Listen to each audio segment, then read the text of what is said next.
नमस्कार दर्शकबिन, अहिले हामी गोदावरी नगरपालिकाको लेलेमा अवस्थित यस तिलेश्वर महादेव मन्दिर परिसरमा छौँ।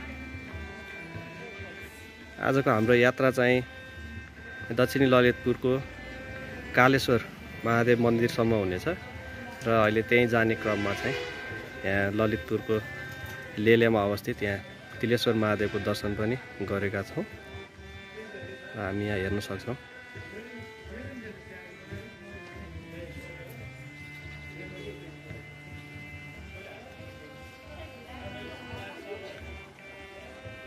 पानीको मुहानहरू देखिन्छ यहाँ मन्दिर परिसरमा।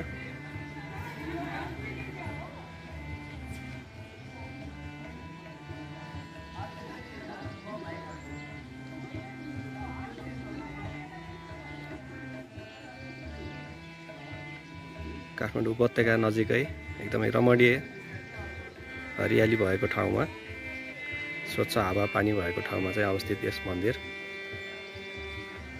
निकै नै आकर्षक रहेको छ।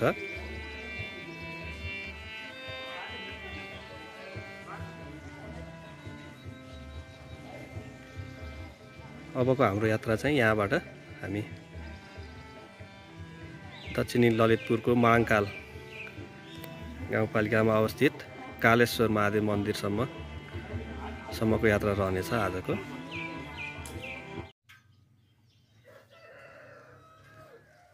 हामी अहिले भारदेवमा आइपुगेका छौँ। हामी यहाँ देख्न सक्छौँ कोन्जोसम गाउँपालिकाको भारदेव भन्ने ठाउँ।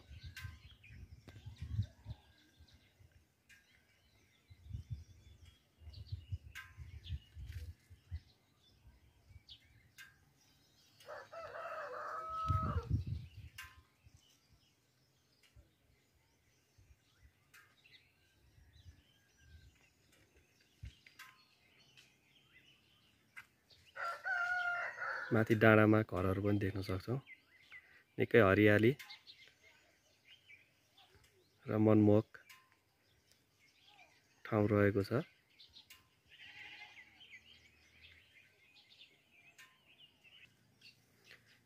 अब हामी यहाँबाट अगाडि कालेश्वर महादेव मन्दिरतर्फ अझै अगाडि बढ्दैछौँ।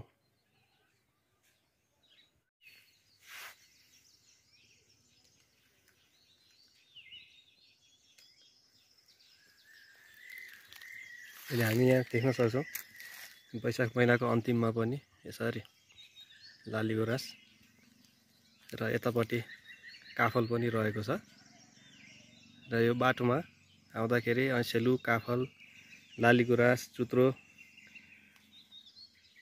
एकदम अत्यन्त पर्याप्त मात्रामा भेटिएको छ।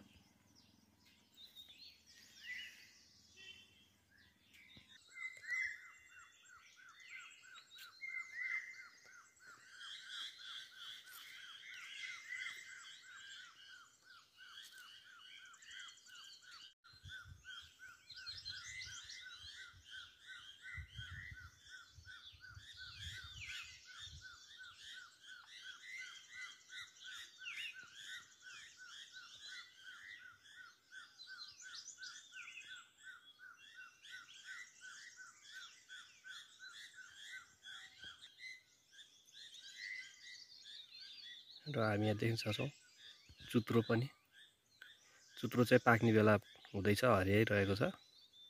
काफल चाहिँ पाकेर खाने बेला भइसकेको देखिन्छ।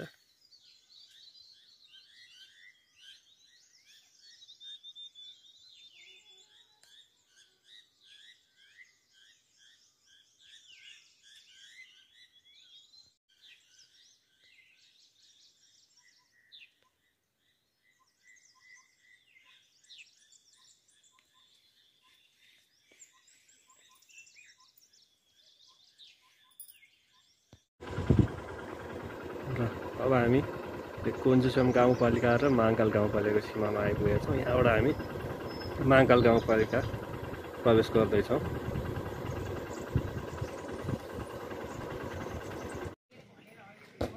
अहिले हामी कालेश्वर जाने क्रममा कतवन भन्ने ठाउँमा आइपुगेका छौँ। कतवन भन्ज्याङ। यहाँ अब यसो एकछिन थकाइ मारेर चिया खाएर अनि त्यस पछाडि कालेश्वर महादेवको दर्शन गर्नलाई हामी अगाडि बढ्नेछौँ कतवन भन्ज्याङ।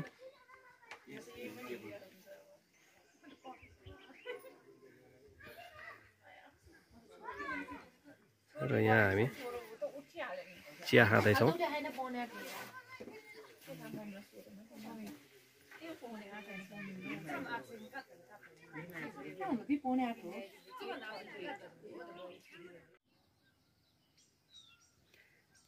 हामी देख्न सक्छौँ यहाँ कतवन भन्ज्याङबाट देखिने कालेश्वर डाँडाको दृश्य यस्तो रहेको छ। एकदमै रमाइलो हरियाली र पहाडको आकार एकदमै अर्कै किसिमको युनिक टाइपको छ।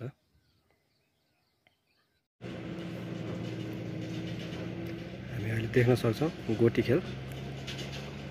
यो गोटी खेल भन्दा अब माथि कालेश्वर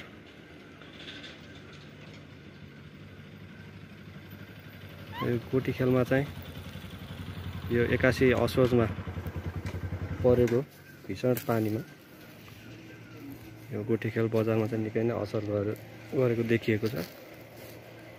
अहिलेसम्म पनि त्यसका असरहरू प्रष्ट देखिन्छ।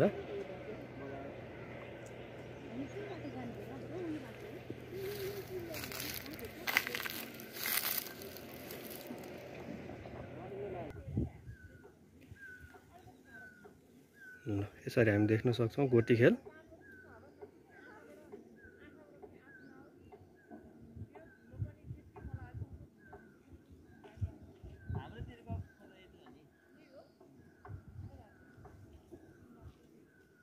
बाढीले ध्वस्त बनाएको देखिन्छ।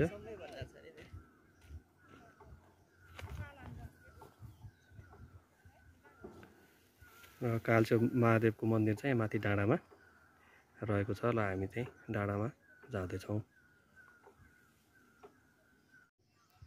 यो गोटी खेलमा अवस्थित यो चुनदेवी विद्यालय परिसरसँगै नजिक चाहिँ एउटा आकर्षक किसिमको एउटा ढुङ्गा रहेछ।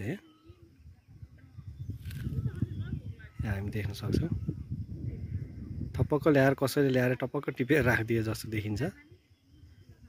ठुलो ढुङ्गा छ। यो वरिपरि पहाडहरू एकदम हरियाली एकदम राम्रो।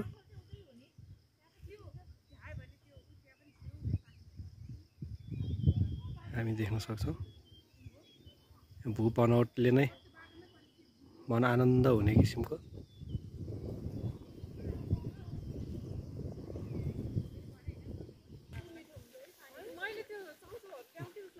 हामी देख्न सक्छौँ। यहाँ यो ढुङ्गा एकदमै अचम्म किसिमले रहेको छ।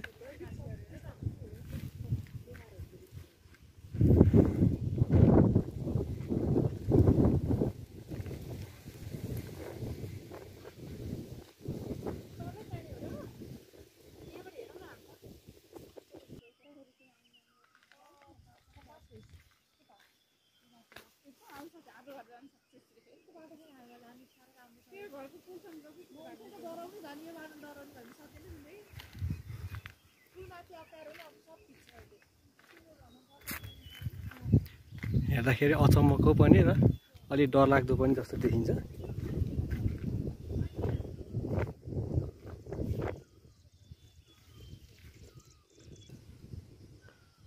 ल यसरी हामी यो ढुङ्गा देख्न सक्छौँ। अचम्म किसिमले चाहिँ रहेको छ। कसैले ल्याएर टपक्क टिपेर ल्याएर राखिदिए जस्तो देखिने दैविक शक्तिको एउटा उदाहरण हो हैन? त्यसै मान्नु पर्यो हैन? त्यस्तै मान्नु पर्यो अब। भूकम्प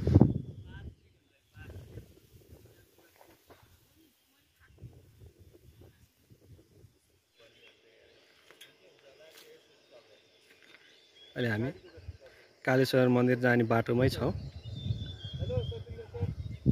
र यो हामी लगभग आधी बाटो आयौँ होला गोटी खेलबाट। अब आधी बाटो जतै आइपुग्यौँ बिचमा।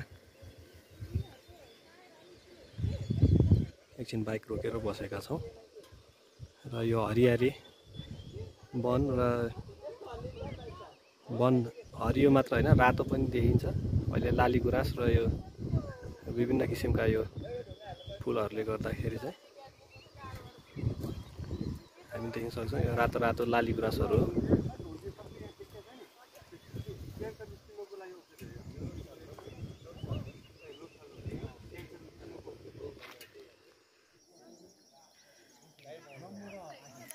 अब हामी यहाँ देउराली भन्ने ठाउँमा आइपुगेका छौँ।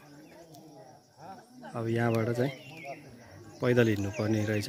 यहाँसम्म हामी बाइक गाडी यहाँसम्म आइपुग्दो रहेछ। यहाँबाट चाहिँ अब पैदल हिँड्नुपर्ने रहेछ। अब हामी यहाँसम्म आइपुगेका छौँ। आज शनिबारको दिन निकै मान्छेहरू परदेखि यहाँ महादेवको दर्शन गर्न आउनुभएको देखिन्छ।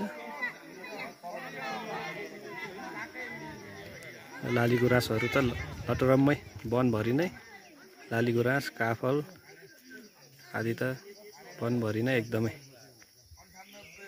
देखिएको छ। हेर्न सक्छौँ यतापट्टिको डाँडा नै पुरै रातै छ लालीगुराँसले।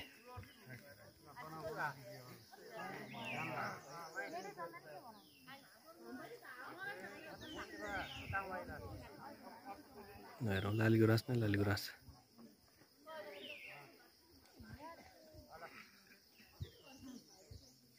अब हामी मन्दिरतर्फ लाग्दैछौँ। जानलाई यस्तो सिँढी राम्रो सिँढीको उ गरेर बनाएको रहेछ।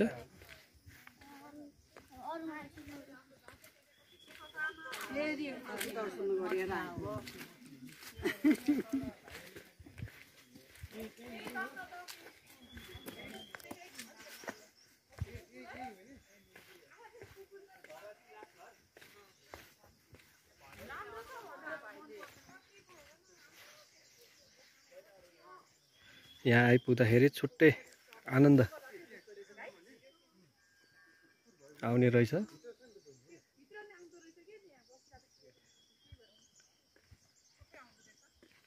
चिसो हावा, स्वच्छ हावा, हरियाली वरिपरि हरियाली, चराचुरुङ्गी चराहरू कराइरहेका छन्।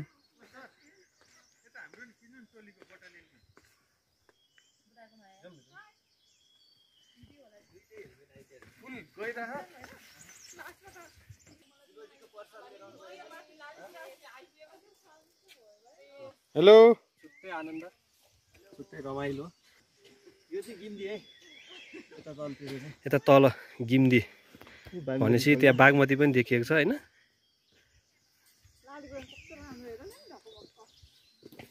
ल हेर्न सक्छौ यस्तो राम्रो।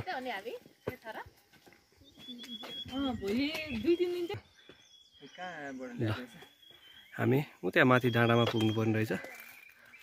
ल डाँडैभरि लालीगुराँस लालीगुराँस, डाँडा रातै छ।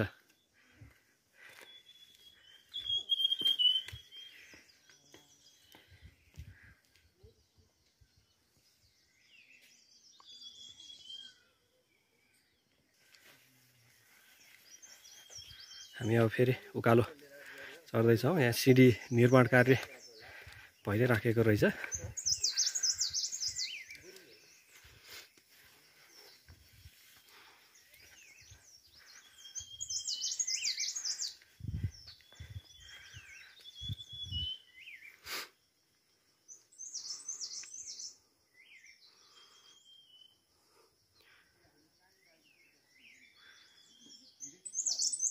हामी सुन्न सक्छौँ विभिन्न किसिमका चराचुरुङ्गीहरूको आवाजहरू।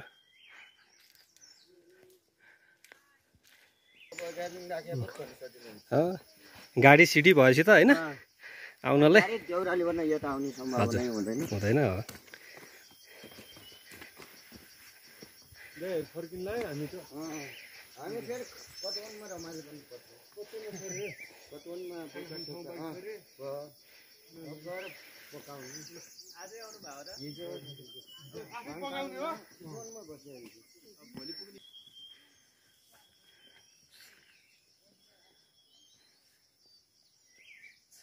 देख्न सक्छौँ देउरालीबाट हामी त्यो सिडीको बाटो हिँड्दै हिँड्दै यहाँसम्म आइपुगेको छौँ।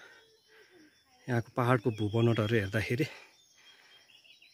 निकै नै रमाइलो, मन आनन्द हुने किसिमको छ।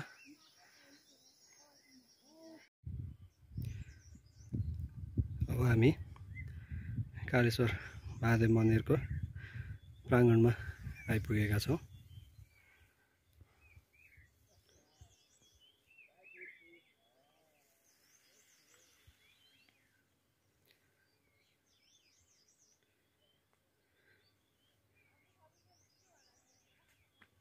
तल हामी देख्न सक्छौँ बागमती नदी देखिएको छ।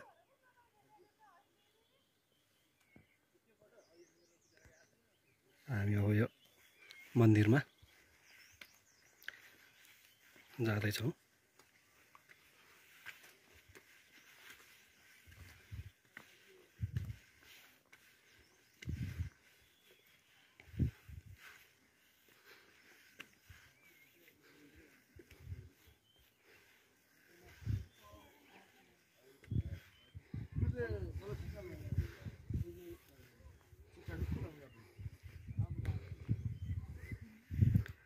हामी अब कालेश्वर महादेव मन्दिरमा आइपुगेका छौँ।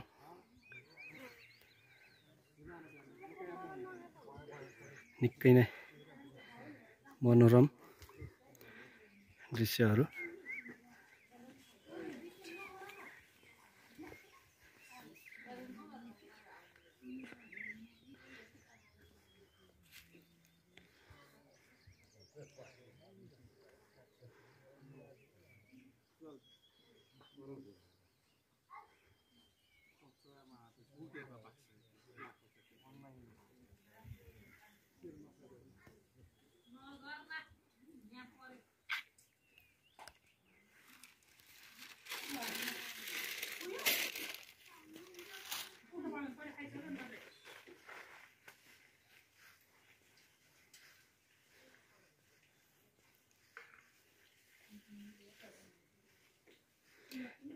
वरिपरि लालीगुराँस नै लालीगुराँस।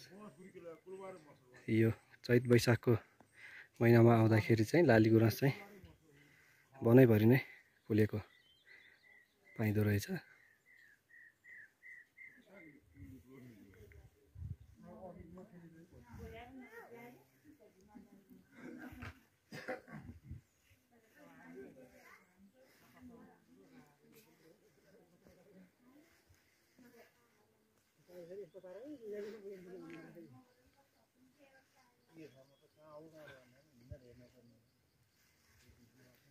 समुद्री सतहबाट करिब 2200 मिटरको उचाइमा अवस्थित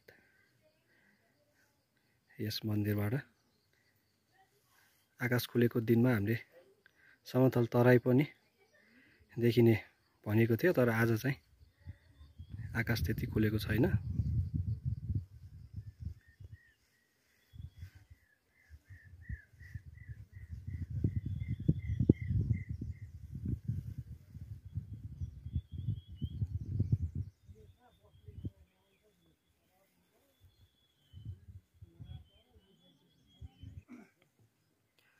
यसरी अब हामी महादेवको दर्शन गर्न गइरहेका छौँ।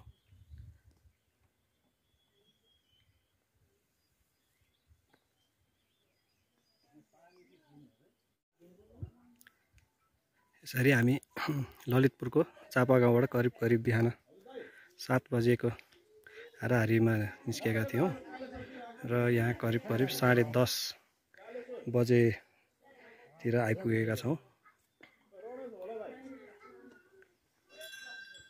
बाटो चाहिँ अलि अफ रोड नै छ। अलि हेभी बाइकहरू भयो भने अलिक सजिलो होला।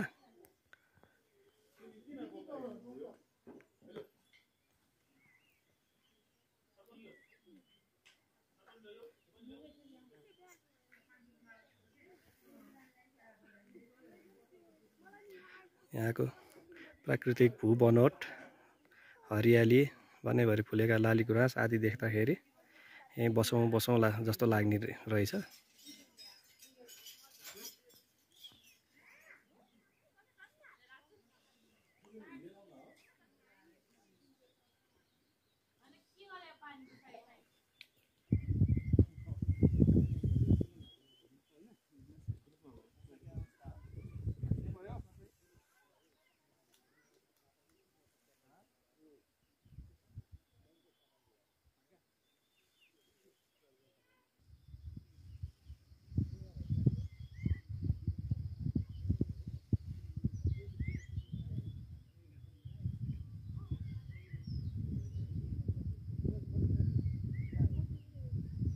र यो दृश्यसँगै आजलाई बिदा हुन्छु। नमस्कार।